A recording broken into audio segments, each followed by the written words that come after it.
I'm Jack McCord. I'm the Executive Director of the Alliance Française.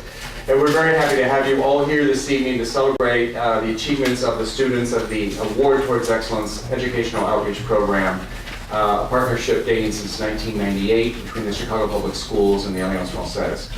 We're really happy this evening to have not only Consul Général de France in Chicago, Graham Paul, but Chief Executive Officer Jean-Claude Brizard of the Public Schools, by the remarks of Condoleezza Rice, former Secretary of State, who was in town a couple of weeks ago, and who spoke that in a time of worldwide turmoil, one of the biggest threats she saw in the United States was a lack of was how an educational system that was not as strong as it should be, and how a strong educational system is absolutely crucial to the future of the U.S.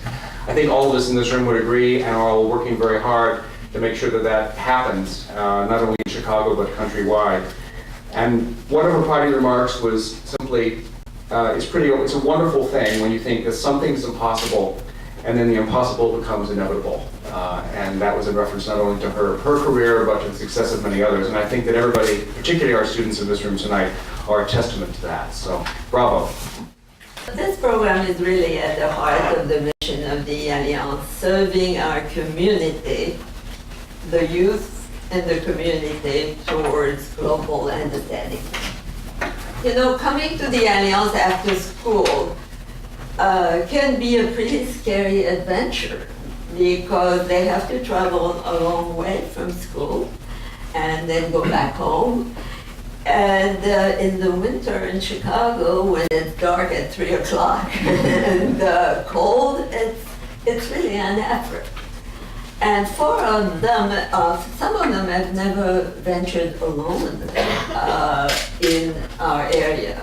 Upon completion of the program, some of the most outstanding students are selected for a summer trip scholarship, either to France or to Concordia language villages.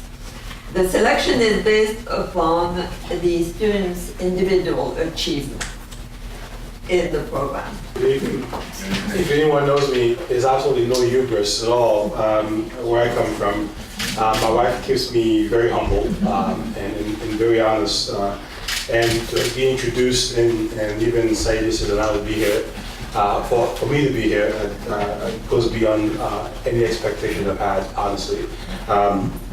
I come from humble beginnings, I think, as a child growing up in the poorest country in the Western Hemisphere, and I keep that perspective everywhere I go. We've got a lot of work to do to make sure that our kids get access to wonderful, wonderful work. So I want to start in a particular way, and you'll see why perhaps in a second. Bonsoir, bonjour. Je suis honoré d'être ici aujourd'hui pour célébrer l'Alliance Française et notre programme éducatif. Ce programme a joué un rôle dans l'ouverture des portes à nos étudiants, non seulement à la langue française, mais au succès scolaire de meilleur avenir. As you can tell, the first thing you begin to lose is the confidence in speaking French, although I grew up speaking it the first 11 years of my life. I was humbled recently at Lincoln Park High School, walking to a teacher's classroom, a French teacher, and the kids began to speak to me in French. I understand French very, very well. It's hard to carry on a conversation because you lose the confidence, you lose the vocabulary. So my son's name is Emile Moise, and my whole intention is to make sure he comes here when he's 3 years old, and make sure he does not lose that. So thank you for having me here tonight. So I'm honored to be here today to celebrate Alliance Française and our educational outreach program. This program has been instrumental in opening up doors for our students, not only to the French language, but to academic success and a brighter future. The track record for students who participate in your program is impressive. 9 out of 10 of the students who go through your program go on to university. That is something to be proud of and something to emulate. I would like to thank the CPS partners and donors who make the educational outreach program with Alliance Française possible. We could not be here today without your generous support. I also want to thank Alliance Française for sponsoring the scholarships that will be announced today that include travel and study trips to France and Concordia language villages for some hardworking CPS students. If you've never been to France, you will love it. My wife and I, a honeymoon in Paris and Loire, we did not want to leave. So I would like to take a moment to congratulate the families here today whose help and support has contributed to the achievement we are celebrating today. and I congratulate all the teachers and staff who have made it possible through your dedication to the success of our students. Most importantly, I want to recognize and congratulate the students who have done hard work and put in the time to complete this program. We talked about attendance. Just to give you a secret, how tough my parents were.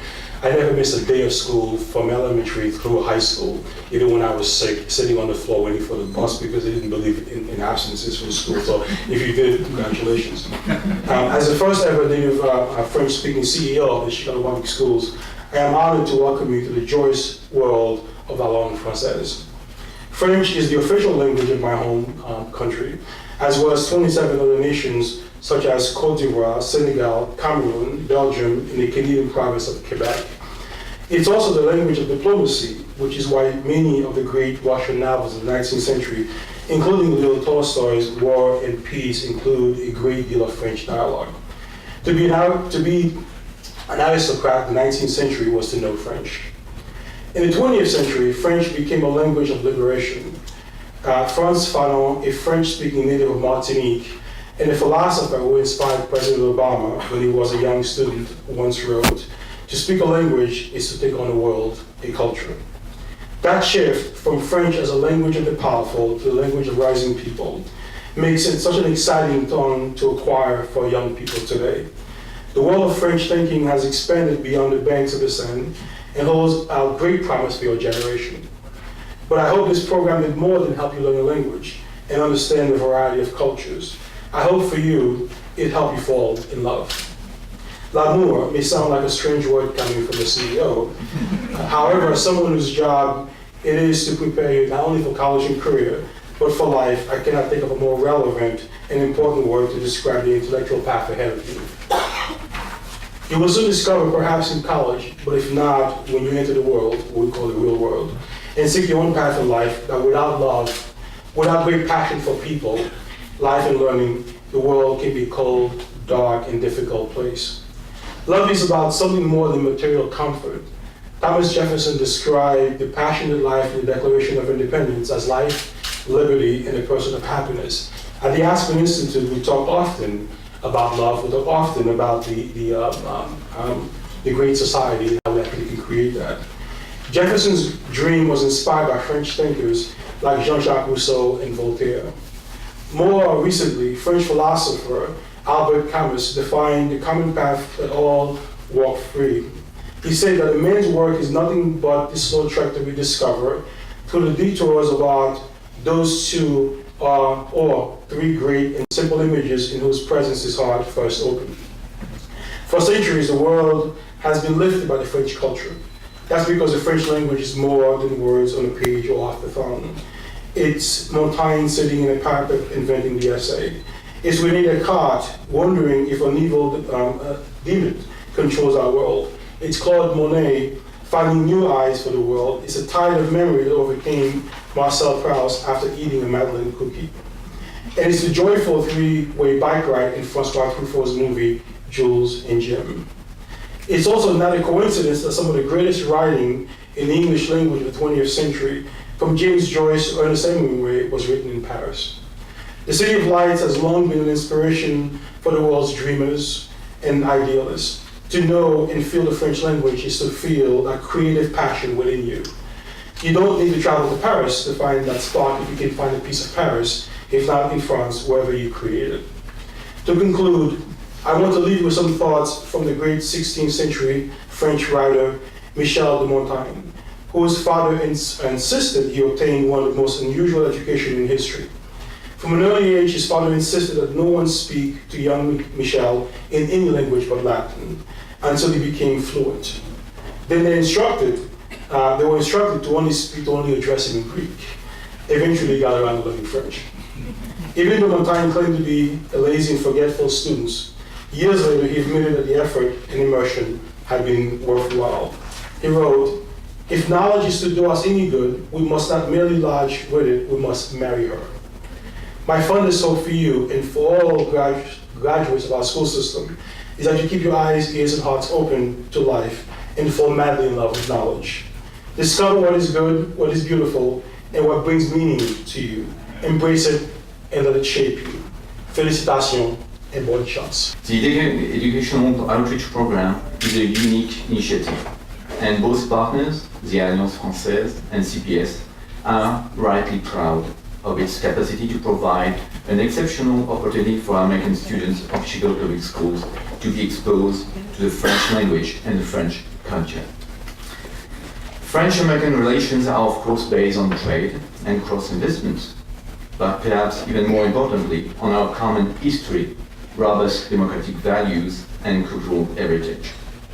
The widespread interest and presence of French language and culture is vibrant in the US. It continues to attract and intrigue audiences, as shown by the recent Woody Allen movie Midnight in Paris, or the book The Greater Journey by American historian David McCullough. Half of the French movies presented in the US are francophone, and 30% of books translated into English for Americans are of francophone origin. French is the second most frequently taught world language in schools and universities in the US. Here in Chicago, we are very fortunate to have the second largest Alliance Française in the United States, a lycée français with 620 students from all over the world following a French curriculum from grade K to 12, and the French American School, an educational French program within the Abraham Lincoln Elementary School and Lincoln Park High School. The French-speaking population represents 220 million people residing on 5 continents worldwide. French is a national language of many countries in the world, second only to English. It is also the third most popular language used for internet communications. As demonstrated by the vitality of the francophonie, French serves today as a vehicle of diversity, connecting millions of people from a broad range of cultural heritages. Last March, there was, for example, a very interesting program supported by the Alliance Française de Chicago entitled Haiti 2012 Dreams and Reality, with the participation of Haitian writers, a movie maker, and art critics. I will not elaborate any further on all the good reasons why you should learn French. Continue to learn foreign languages. Unfortunately, in the US, a lot of people believe that because we speak English everywhere around the world, it's enough. It's not at all.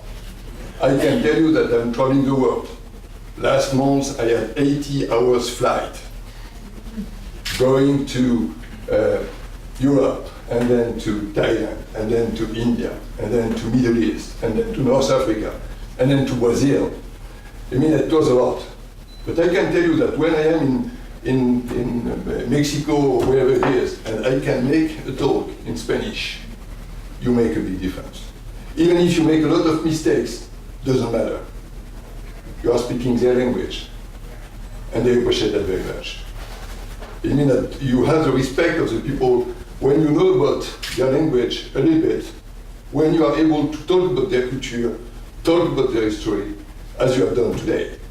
I hope that you won't remember just the cheese and the palmier or the chocolate, which is of course part of France, and it's a good part, and I confess that sometimes I'm missing a bit my French cheese here.